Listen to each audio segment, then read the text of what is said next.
People who think they're too smart or savvy to get scammed are the perfect target for social engineering scammers. Today's guest is Jordan Harbinger. Jordan is a lawyer, speaker, entrepreneur, and educator. In addition to hosting the amazingly popular Jordan Harbinger Show, he is a consultant for law enforcement, military, and consulting companies, a member of the New York State Bar Association and the Northern California chapter of the Society of Professional Journalists. I'm your host, Chris Parker, and this is the Easy Pray Podcast. Jordan, thank you so much for coming on the Easy Pray Podcast today. Yeah, thanks for having me on, man. I appreciate it. It'll be a blast. Hey, can you give the audience a little bit of background about who you are? I know there's probably about 40 million people who know who you are, but let's talk about it anyway. Yeah, sure. So I'm the host of the Jordan Harbinger Show. Very creative title, if I do say so myself. And I interview amazing people and make their wisdom available to everyone, which sounds like every other podcast, and probably there is some truth to that. But I've been doing it for 14 years, so I'd like to think that the work we put in shows, and we get about 11 million downloads a month. So it's one of the most popular shows in the world, which is a result of my team being awesome and having awesome guests. That's cool. I'll be there in about 14 years then. Sure. Yeah, there you go. So let's talk about social engineering. I know you have some experience in this, particularly when you were younger. Yeah, actually. So you're going to have to cut me off at some point here because I do tend to go on about this. But when I was a kid, I got super bored, as a lot of sort of like hacker wannabe punk kids did. This is, at this point, what year was this? Probably like 93. I got a computer and it came with a modem. And I was like, oh, I can go online. And I started finding bulletin board systems and things like that. And there were pirated games on there and all that nonsense. But I skipped school like every day pretty much after that. And I was like, there's internet relay chat. I'm talking with people in Israel and I'm talking with people in other countries. And these are all university students or professionals, right? It's IRC. It's not 13-year-olds, but anybody can talk to anybody at that point. So I'm talking with people and I'm going and finding these like hacker channels and these phone freaker, we called it freaking, like freaking channels. And I was like, this is really interesting stuff. Like, these are the smartest. There's no one in my school that's as smart as any of these people. And I'm learning all this complicated stuff, and like Wi-Fi comes out a few years later and I'm like, wow, 802.11b or whatever it was. And I'm learning all of these interesting ways that people are messing with systems. And I started to get super interested in this, but I wasn't super technically inclined. Again, remember, I'm in middle school at this point, so I can figure out some things. But what really appealed to me was social engineering, because even though I wasn't able to afford a cell phone in the beginning and disassemble it and all that stuff, that was I love doing that stuff later on. I could always go to a payphone on my bike, and I didn't raise a whole lot of suspicion. I mean, a kid on a payphone with his BMX bike propped up next to the side of a drugstore, like whatever. And I would stay there for hours and mess with the phone system and dial numbers and try and figure out different systems. And I'd find numbers where you would dial and then you'd get another dial tone and you could just dial another number. And I was calling Japan and all this stuff using these, I forget what those are called, like these sort of like dial out extension things from companies. And I was messing with PBX mailboxes because the default passwords were always the same for these companies. And I would like delete voicemails, just stupid prank crap that probably infuriated a lot of the people using it. And I would get a voicemail box and I'd be like, tell all my friends, like, hey, if you want to call me, you can leave a message. I have a voicemail. And they're like, wow. So eventually I started to mess with cell phones and things like that. You know, I'd go dumpster diving, get a cell phone. It was basically in working condition, but the battery had leaked, and I'd like get some muriatic acid or whatever it is, clean off the contacts, get another battery for $50 and start messing with the cell phone, reprogram it using a cable I made from schematics that were drawn in ASCII, which is like text symbols. And I'd go to Radio Shack. I'd be like soldering things. My parents like, what are you doing? I'm like, I'm making a cable to reprogram this cell phone that I found in the garbage. And they're like, okay, whatever. Right. Like they didn't understand. And I had a lineman's handset that I had borrowed from a truck. Again, I'm like 13, 14, whatever. I'm not super proud of it now, but it was, look, I learned a lot from these experiences. So it was worth it in my opinion. I'm sure the lineman who lost it was pissed, but we don't those talk are not about cheap in the day. They're not. They're like $600. And I remember because I called the company who made it and I said, hey, I'm a lineman and I wanted to learn more about this device and I don't have a manual. Can you mail me one? And they were like, sure. So they mailed me the user manual and I saw they mailed me a catalog as well of these devices. And they were like $600 to $900 in the 90s. Yeah. And I'm like, this is a phone with alligator clips. What the hell? But where else are you going to get it? Heavy duty alligator clips. They were heavy duty. So I made a hex wrench out of, I don't even know what, and I would open up those green boxes on the side of the road, and I would plug my alligator clip lineman's handset into that, and I connected an FM transmitter to some of those contacts so I could listen on the radio to people's phone calls, which is funny because looking back, obviously anybody could listen to those phone calls on the radio at that point. And I made these like really cheap, sort of like $30 or $13, whatever it was at the time, FM radio transmitters that didn't go very far. And I would sit there nearby with the box closed so that I wasn't sitting there with an open green box on the side of the road. That wouldn't be suspicious at all with the DMX spike laying up against it. Yeah, it looks a little bit bad. And I did get caught doing that. And I was like, oh, this was open. And like the cop would be like, well, I don't think that's supposed to be the case. The guy's probably working on it. Don't touch it. It looks electrical. And I'd be like, okay. And then I'd wait till he left and I'd go back and grab my handset and run. Because, of course, I was the one that opened it. It was my handset sitting there, on speakerphone or whatever. And so there was a lot of I did a lot of that kind of nonsense. But what really then got me even more into social engineering was, yes, the freaking stuff required a lot of social engineering, getting people to connect calls. The cell phone hacking stuff required me to use social engineering because I would call and get serial numbers to reprogram the phone or do dumpster diving stuff and have to talk your way out of it. I lost something in here. My ball went in here, and they're like, I don't think so, kid. That kind of thing. But the real social engineering started to come, or at least my interest in people started to come when I was listening to a lot of these phone calls. Because I would listen for like 6 hours. My parents would be gone. They'd think I've been home watching TV. I'd be listening to the neighbors making phone calls. And I heard a lot of phone calls. And some were really interesting because I started to remember 10 line pairs down is this guy in the corner who's getting divorced. And I would switch line pairs almost like switching channels on the TV, except most of them are static because it's just you get a dial tone, dial tone, dial tone, dial tone. And then some people are on the phone. I'm like, oh, well, that's interesting. Let's listen to that. Completely illegal, obviously. But, lineman's handset has a mute button on it. There's a reason for that. And I would just listen for hours and hours and hours. And I would hear a lot of phone conversations. Eventually, I learned how to reprogram cell phones. I'd be listening to conversations on those a lot. So I was like addicted to wiretapping, I think, at like age 13, 14. But when you're that age, you don't have adults talking to you like you're an adult. Yeah. If you live in a functional family, like a good family, and I don't want to be like value judgment on this, but most of the time when you grow up with normal, well-adjusted parents, they're not talking to you. You're not seeing adult situations in real life. You're not hearing adult situations in real life. Yeah. There's exceptions to this. But for me, this was like, they don't know I'm there. So they are being very uncensored. I was like, wow, guys talk like that. Women talk like that. Men who are married to somebody talk like that. The families talk like this. I mean, it was really like real drama, guy getting divorced, guy talking to his mistress on the phone, guy talking to his ex-wife on the phone, guy talking to his mother on the phone. Like I saw that this one person had 10 different sides to him, which made sense because I thought I did as a child. But when you're a child, everyone else is like an NPC in your world. Yeah. You don't think adults are real people with real problems. You're like, these are just like people that feed me and yell at me and drive me around and like, I don't know, whatever. Tell me to do my homework. Yeah, that's it. There's not like a lot of, oh, I wonder if that person feels insecure like me. There's none of that because you're 13, 14 years old. There's no universe outside of you at that point, especially for a guy who's maybe a little bit of a late bloomer.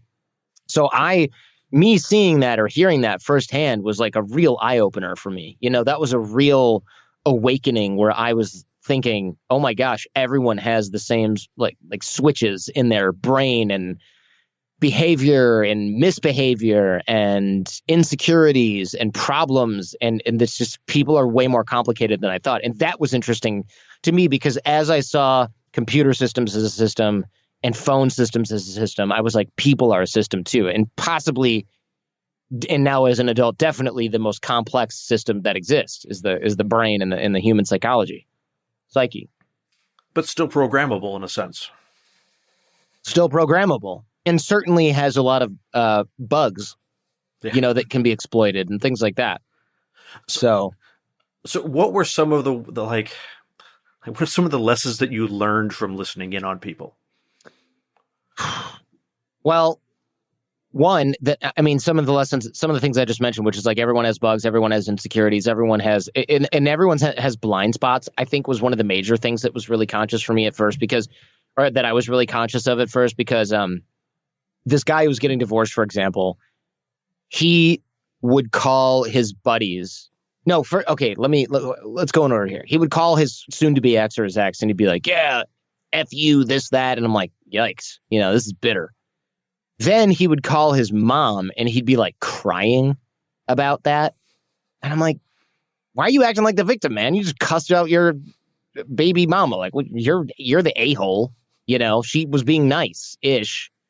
And then he would call his sister and be like, I just don't know why. Give me advice. And then I'm like, advice? How about don't treat people like that? And I'm like, if this guy talked like he does to his mom or his sister, if he talked that way to his wife, I bet they would be fine, But instead, he's like, I'm Mr. Macho Guy. I got a Corvette. I'm like, what are you doing? I just thought he was such a dipshit. And then he would talk to his friends and he'd be like, yeah, I've heard that bitch, this, that. And I'm like, okay, so you're just like a dumb bro who can't open up to your friends. You have miserable relationships. You're whining to your mom because you're like a mama's boy who's 45 years old. Your sister's probably been trying to give you advice for decades. You won't listen to a word she says. And I just remember thinking, does this guy know how dumb he seems right now or not? And I saw a lot of that from a lot of different people. What are you doing at work? Why are you screwing this up? It can't be that hard. And of course, there's a lot going on that you don't understand at age 14. But I also did understand enough to be like, this guy's ego is just he is his own worst enemy. 100%. And I remember learning that and taking that lesson with me throughout even college. Not that I was perfect with it. I mean, it's certainly like every guy had, my insecure moments throughout college, especially. But I remember thinking, never become like that guy because you're not fooling anyone, at all. And it takes a lot of time to get over that kind of stuff, I think. And the sooner you do it, the better. This guy was paying the price because he was like losing his kids and lost his wife. And I just thought, this is a guy who has made so many mistakes that I'm not sure he can recover. If that makes sense. Mm-hmm. Right. And that was sad. That was like a warning. That was like a warning for me to grow up, but grow up's not quite the right word. It was like a warning for me to pay attention. I'm trying to find the right words here. It was a warning for me to pay attention to the way that I to consciously develop myself in a way where I could avoid some of those pitfalls. And of course, no system like that is perfect, but I got like a sneak preview. It's like looking in the future at a guy that when he was my age, never got told the right things by, I don't know, his mother or sister, or didn't listen, and was like, because I remember this guy was like the guy who would speed through the neighborhood in his Corvette, and no one thought he was cool then. And certainly now that I'm his age, now at age 41, I'm like, this is not, that guy's like kind of a pathetic character. Yeah. Knowing what I knew. And even before I knew that, I was like, this is the guy who like runs past kids at 50 going in, in a 25 and like honks at us when we're coming home from school. Like he's a prick, and now he's reaping what he has sown. And I was like, note to self, never do this. And I got a lot of notes like that from my from the eavesdropping that I did, from the illegal eavesdropping that I did. You learned self-awareness at an early age through other people's being vulnerable in front of you, so to speak. Yeah. It was interesting to see that because it was just a really good case study of like, this is what happens when you're kind of an a-hole to people around. Like you can't escape it. And your insecurities will sink you. I didn't really know what insecurities were back then, but it was clear that something was driving his behavior and it wasn't working for him and he just like couldn't stop. Do you think that leads to kind of easier social engineering of people if you know that they're super ego driven, that it's like, let me just feed this to get what I want? Of course. Yeah. I mean, manipulating somebody who has a big ego or is narcissistic is like that's like one of the easiest triggers that there is. And you see it all the time. Like when I worked on Wall Street as an attorney, I mean, how did we end up with the 2008 recession? Greed, people thinking it's different because it's wishful thinking, and like all these guys thinking that they're super smart and that it won't happen to them. I'm like, this is like so obvious. And when you try and get one over on somebody who's narcissistic or sort of has an ego problem, it's like the easiest possible sort of like social engineering 101 is like killing someone with flattery and then getting them to do something for you. Children learn it, especially like young. I don't want to, this is going to sound sexist, but I don't mean it as such, but like young, attractive women, they learn this almost subconsciously. Not that they're manipulative or anything. I'm trying to be really careful here, but like it's thrown at them all the time. And ethical women will not do this very much, of course, but it becomes so easy to do this to men because men are such easy marks for this kind of thing.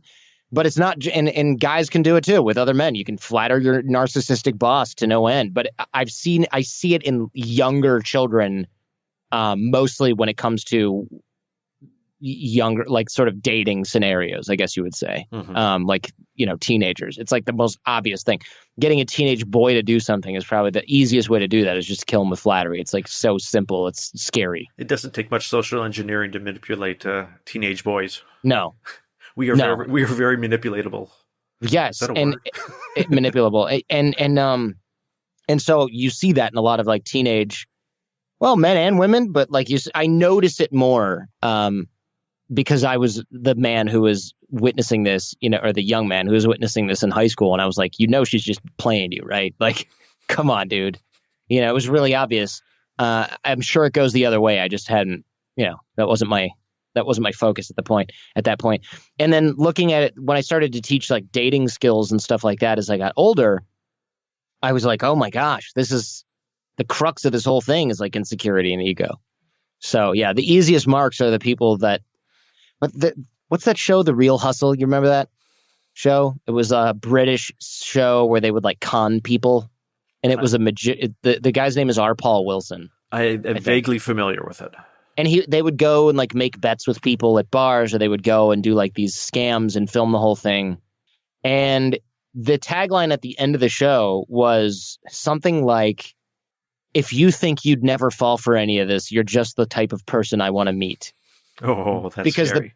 Because the easiest, he was a magician, so he's just sort of like exposing these things.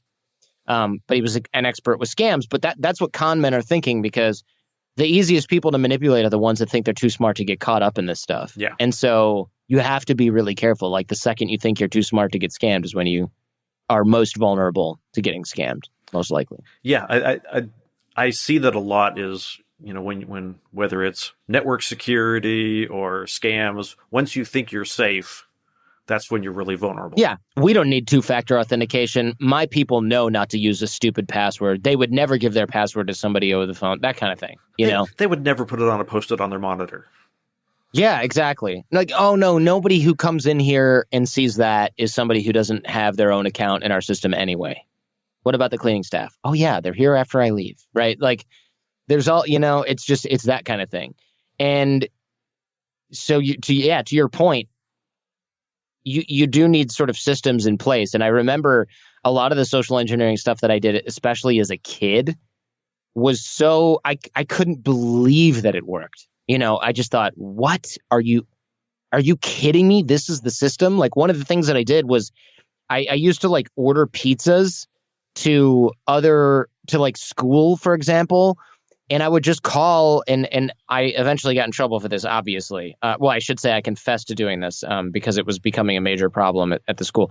But I would call and be like, hey, I want this pizza with this and this and this. And they'd be like, what's your credit card number? And remember, this is the 90s. I would just make up a number or generate a number that would work in the machine. Mm-hmm. Or sorry, not the machine. They would write it down, and the reason is there was no machine. They would write it down in the pad, and then try to wreck it. The imprint thing. Yeah, and they would reconcile the days when you actually. Yeah, you'd write the card number in a form, and you'd reconcile the number. I don't know, like the manager would type them all in at the end of the day or whatever it was, and they would authorize, and some wouldn't. But then you'd call that person and be like, "Your card didn't work. Can I get the number back from you?" And I just remember when later on, after I stopped being a little shit, I worked at a movie theater, and people would buy tickets over the phone from us. And the way that they would do this was, of course, they would give us their credit card number. I'd write it on this pad that made like 3 copies of their name, their phone number, their address, and their card number and their expiration date and like whatever else I needed. And at the end of the day, we'd print off the tickets. And then at the end of the day, the manager would type everything into some machine they had in the office, like a credit card auth machine, whatever it was, and then run the funds. And it was like, if anybody working here wants to get 100 credit card numbers a week with full docs, all they have to do is work at a box office. And this is a box office with few people buying things over the phone. Imagine if you worked someplace where everybody bought something off the phone, through the phone. You're talking about thousands of people. I mean, this is the most insecure thing. And where does this paper go? It's like there's 3 copies of this. How is it? And then all I need to do if I want to buy something over the phone is call and be Cheryl Teague's 4127 da da da da da. Maybe not Cheryl Teague's 80s reference, but like, this is not hard. There's no security. There's no real-time authentication. Nothing. And that was so obvious that was a problem. And no one ever bothered to solve it. And part of it is maybe not everyone's a criminal piece of crap, but like enough people are. And I figured out how to do that at age 13, 14 and ordered pizza. So like imagine what actual 20-plus-year-old, 30-plus-year-old criminals were able to do back then. I'm sure there were $100 million credit card scammers out there at some point. There had to be because it was too easy. Too easy. Well, and I think it's a sort of, maybe we grew up in more naive times where you just didn't consider security. Why would anyone give me a fake credit card number? That's wrong. Or just like they didn't know how I think it was more likely they just didn't know how the system worked. Yeah. They were like, oh, I just, at the end of the day, all these numbers go, I call authorize.net or whatever it was back then. It's probably not that, but you call, MasterCard and you read numbers off to the person. They type I think that's what it was. I don't even think there was a machine. I think you called an 800 number and sat there for an hour and read off, or 3 hours, read off all the numbers, and then they would type them into their computer and then credit your account. I mean, I really think it was something like that. And if there was a denied transaction, it's be like, oh, do you have contact information for the person? Yes, there's a phone number on here. Well, on Monday, why don't you give them a call and see if you can get another card? I mean, it's that person's 15 states away at that point.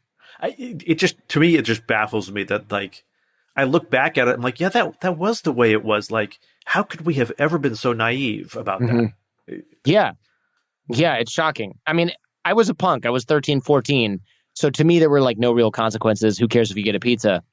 But as an adult, I look back and I'm like, how were people not buying laptops? And there were, because I remember being in the chat channels and like guys would be like, yo, I just bought a laptop off this card. It's still valid if someone else wants to give it a shot. And they just dump it in the channel. And, I remember back in the late 90s, I worked for, it's called a mail order catalog. Nobody knows what that is. You wanted the computers, you had to call someone, you had to get a catalog in the mail, and I want item number A5138114. And we had this credit card fraud going on where someone kept placing orders, but they were always shipping them to the same city. Like this little small community. And so this, announcement went out in the company and don't take any orders shipping to this community. Just like, play or like go along with it, but like send it over to the fraud department because they were just using stolen credit card numbers to buy computers. And it was always shipping to the neighbor's doorstep. And okay, I'll run over and grab it. Shipping here, shipping there around town. I don't know if they ever caught him, but it was like. They never caught that person? I don't. We ended up, the company that I worked for lost like tens of thousands of dollars to shipping computer equipment on this one particular scam. Unreal. And it couldn't have been just our company that they were going after. Of course not. Why would they just use what? The guy probably sat there all day doing that and then would go out on his bike and then pick up package or a car and then he'd just find a house that's under construction or something like that or vacant and he'd ship there. Like a drop house was pretty easy to find. I grew up near Detroit, so there were a lot of guys in our sort of like BBS group or whatever that were like, yo, this house is abandoned now, man. You can ship there. Or like, hey, this is my grandma's house. the package will be inside. I'll go grab it. I'll drive it up to you, whatever, pay me $50. There was all kinds of stuff like that, man, back in the day. I mean, and nobody worked from home. No. Yeah. Everyone's house was unattended for, 12 hours a day in those days. Yeah. So I never had the guts to like do any sort of thing like that, because that was obviously stealing. The pizza thing, I was like, it's $13. And then I would like go back, and feel bad about it. And I did it a couple times. And then the one time I got caught, I had to like pay for it. I should say I admitted I went and paid for it. But like the idea that our systems are more secure now is sort of a joke, because all it means is that there's more complex ways to do the exact same thing. Humans are always going to be the weakest link. No amount of tech, no amount of security is ever going to really solve, someone pretending to be somebody else. Right. Yeah. Whenever there's a gap in a system. Another thing that I remember doing is I remember ordering books and with money orders, because I didn't have a card. So I'd send a money order or Western Union or whatever it was, like you could do at the drugstore. And then the books would arrive, but I would like cancel the transaction if I didn't like the book, because before I remember getting ripped off and they'd be like, no refunds, kid, F you. And I would cancel the transaction and be like, this sucks. And they'd be like, well, no refunds. And then they'd find out like a week later that they weren't getting their money. And they'd be like, can we have the book back? And I'd be like, no, you can't. Well, we're going to send the police to your house. Go ahead. You don't know where my house is. I had to send somewhere else. And I would be like, I remember feeling powerful doing that. Again, remember, I'm 13, 14 years old. So, people are probably like, this guy's an a-hole. I remember feeling powerful back then, but I also felt like I was really like in the right, because I was only screwing over people that were basically trying to screw me over because I was a kid. Yep, I remember that. It's a nice feeling. Yeah, I remember one of those. I had an old. I'm going to date myself, like an Amiga 2000 or whatever it was. Yeah, whatever.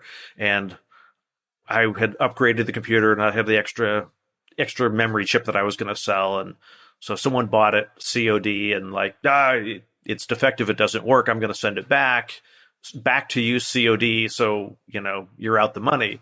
And I was 14, 15 years old. I'm like, oh well, I guess maybe something happened in the mail, whatever. And like the guy sent me back something totally different, and of course I had paid COD to get. I was trying to be like the nice guy and say, okay, I guess something went wrong. I get it back, and it's like, a broken watch. And I'm like, oh, dude, he got my chip and he got my money. I'm like, well, that sucks. Yeah. Getting scammed early for me was, on the Jordan Harbinger Show, I'm always crusading against scammers, multi-level marketing, any sort of fraud, because getting scammed is one of the worst feelings ever. Yeah.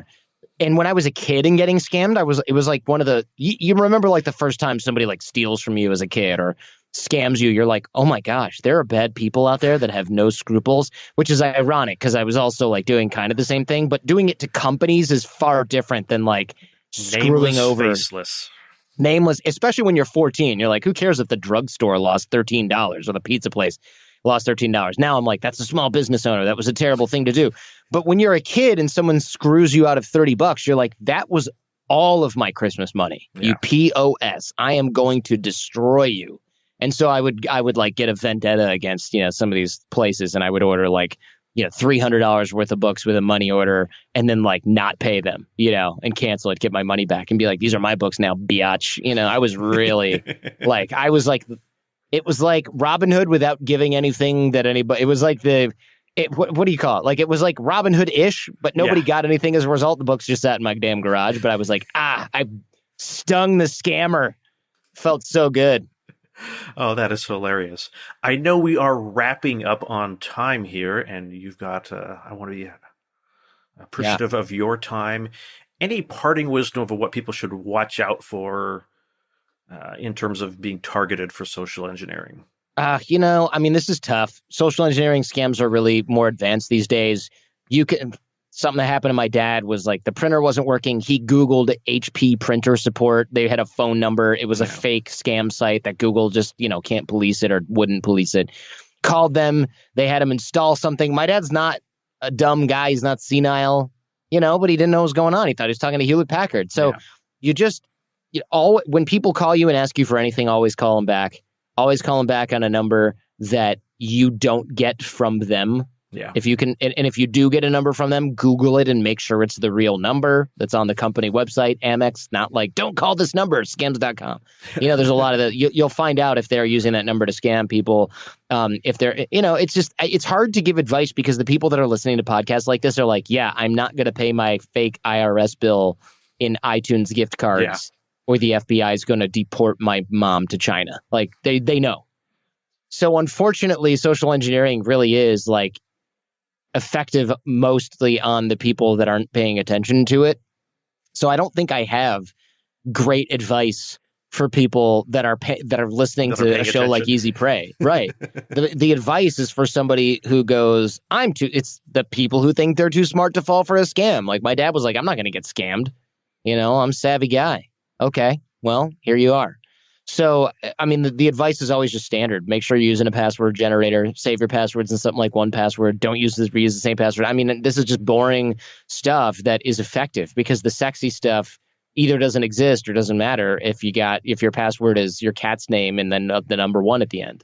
So like, unfortunately, there's not a whole lot of advice I can give. Yeah. Don't answer security questions with real answers. When they ask you what your high school mascot is, it was not the Orange County Hillbillies. It's right. It's whatever. Yeah, don't answer those. FakeNameGenerator.com, baby. That's the best way to do it. Get your fake information. Save the fake information differently for each account in 1Password or whatever it is. So, your security questions are always different. Your everything is always different. That's the way to do it. And, turn on the old 2-factor authentication. Come on. And don't trust anybody. Yeah, that too. Particularly me or Jordan. I don't know, man. I still trust a lot of people because it's better. You don't want to live in a society where everyone is out to scam you, or so you think, because one, it's not really true anyway. And by not trusting anyone, you're going to be miserable and you're not going to be able to function well. You're not going to be healthy emotionally. So, I routinely send money to strangers over the internet for services and I don't get screwed. I mean, I'm sure once in a blue moon it happens. Of course, there's people who are like, they vanish after I send them $100 or something. And I'm like, oh, whatever. Yeah. Cost of doing business. But the last thing I'm going to do is treat everybody like they're a potential criminal because it's a miserable way to live. I think that's a good way to finish. It is. It's a great way to finish. Don't be miserable. Don't be a miserable SOB. Jordan, thank you so much for coming on the Easy Prey podcast today. Yeah, man. Thanks for having me on. Thank you. Thank you for listening to this episode of the Easy Prey podcast. If you found something in this episode helpful, share it with somebody you know and leave a review at easyprey.com/review. Notes and a transcript of this episode with Jordan Harbinger can be found at easyprey.com/95.